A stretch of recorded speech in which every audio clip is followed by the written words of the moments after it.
बिस्मिल्लाहिर्रहमानिर्रहीम अस्सलाम वालेकुम welcome to home biology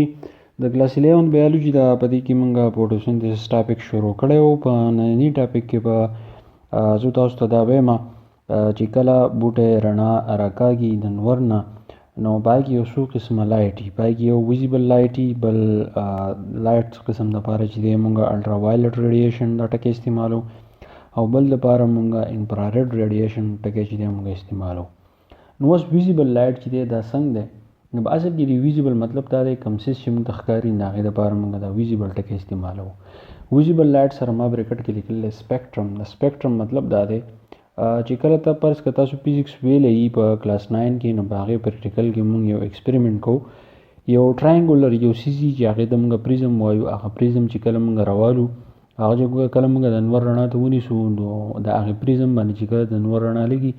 نو د هغې پریزم نه چې کومه رڼا پاس کېږي نو هغه اووه قسمه رڼا ته چې دی بدلېږي د هغې دپاره موږ یو فارمول استعمالوو ویب ګیر یعنې وایلټ انډیګو بلو ګرین اورنج رډ دا اووه قسمه رڼا ده نو هغه اووه قسمه رڼا دپاره چې دی موږ سپیکټرم استعمالوو نو اوس د نور رڼا چې راځي په بوټي باندې لګي نو دا کم قسم چې دی هغه په دې باندې لګي نو it is the light which is sensitive to our eyes ranging from about 390 to 760 nm نانومیټر ان ویولنګ دا یاد ساتئ د نور رڼا چې کله موږ ته رارسي نو د هغه څه رڼاګانې داسې چې هغه ډېرې زیاتې اوږدي مطلب د هغې فاصله چې دی هغه سیوا وي بعضې رڼا شواګانې داسې دي چې هغه فاصله نشي والی نو د هغې دپاره موږ د ویولنګ دا ټکی چې دی موږ استعمالوو خو هغه ویولنګ چې دی د هغې پیمایش چې کله موږ کوو نو د هغې پیمایش لپاره موږ به یو یونټ استعمالوو چې هغې ته موږ نانومیټر وایو موږ ته NM ټکی چې دی موږ استعمالوو نو ویزیبل لایټ چې کله په بوټي باندې لګي یا دنیا ته رارسي نو کوم رڼا چې ده هغه موږ اینو کوم سپیکټرم چې دی چې کله رارسي نو د هغې ویولنګ چې دی د هغې میجرمنټ چې دی هغه د 390 نه واله د 760 نانومیټر په منځ کې چې دی هغه یي مطلب څه شو چې کومې شواګانې رارسي نو د هغې پیمایش چې دی د دې دواړو فیګر په منځ کې photosynthetic pigment absorb and utilize a small portion of visible spectrum اوس په بوټي کې چې کوم کلوروپلاست دی په هغه کلوروپلاست کې فوټوسینتھیټک پیګمنټ دي یعنې د رڼا جذب کولو لپاره چې دی کلرز چې دي هغه موجود دي په دې بوټي کې دننه بیا په بوټي کې په کلوروپلاست کې دا موجود دي نو هغه چې کوم رڼا جذب کوي بیا چې کوم رڼا هغه استعمالوي نو هغه د دې ویزیبل سپیکټرم سب پورشن چې دی هغه ابزرب کوي مطلب دا د نور پوره رڼا چې ده هغه نه جذب کوي خو کومه رڼا چې دی بوټي باندې لګي نو د هغې څه حصه چې ده هغه جذب کوي بیا زموږ سره دی الټرا وایلټ ریډیشن د ویولنګ شارټر دین ویزیبل لایټ الټرا وایلټ ریډیشن مطلب دا دی کومه رڼا چې د نور نه راځي په بوټي باندې لګي نو هغه ویزیبل سپیکټرم شو خو کومه رڼا چې هغه د ویزیبل سپیکټرم نه چې دا د هغې ویولنګ د هغې پیمایش چې دی کم دی او په دې بوټي ته په صحیح طریقه باندې نه راځي نو هغې لپاره موږ الټرا وایلټ ریډیشن دا ټکی چې دی استعمالوو It is more energetic and dangerous to the cell because they break organic molecules کوم الټرا وایلټ ریډیشن چې دی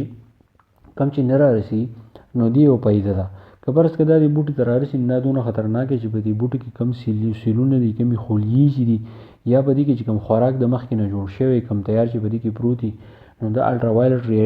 ریډیشن د شواګانې د دې رڼاګانو د شواګانې دا کار کوي چې د خولیې هم ختموي هم خوراک چې په دې کې وي هغه هم ختموي ځکه چې د دې کم شدت چې دی هغه ډېر زیات سیوی ډېر زیات ګرم وي نو څنګه چې په بوټو باندې اثر دی نو دغه شان په انسانانو باندې هم دا اثر دی دا چې دی بیا موږ نشو برداشت کولی بیا په دې کې انفراريډ ریډیشن دی د ویولنګ اف دیس از لانګر دین ویزیبل لایټ دا داسې شواګانې دي د انور دا شواګانې دي چې دا د ویزیبل لایټ نه د دې پیمایش چې دی هغه هم اوږد دی مطلب دا خامخا رارسي it have low energy content that cannot affect the process of photosynthesis خو د دې پیدا دا چې کله بوټي باندې لګي نو دا بوټي ته نقصان نه رسي لکه د الټرا وایلټ ریډیشن باندې نقصان نه رسي لکه د دې ویولنګ چې دی سیوای خو د دې د هیټ کم شدت چې دی هغه کمی نه هغه د سیل خولیو د چې دی څه نشي ویلی ویولنګ of visible spectrum have the right amount of energy absorbed by photosynthetic pigment of photosynthesis خو دا یاد ساتئ د کوم ویزیبل لایټ چې کله د نور نه راځي او بوټي باندې لګي نو په دې کې انرژي ډېره زیاتې نو هغه انرژي د وجې نه بوټي ته پیدي او خلیو ته هم پیدي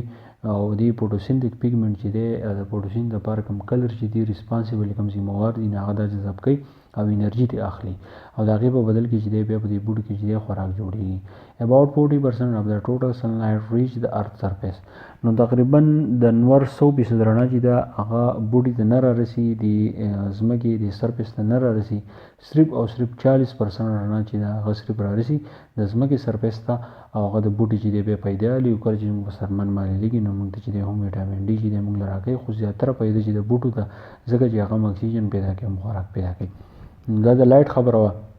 فوټوسینتھسس دا ټاپک چې دی دا به ورو ورو کوو ځکه چې دا ډېر زیات اوږد دی، په یو ویډیو کې دا پاسبل نه دی. انشاءالله میلاو شو د بل لیکچر سره که په دې پوه شوي نور ملګرو سره ضرور شیر کړئ. تھینک یو ډېر مننه.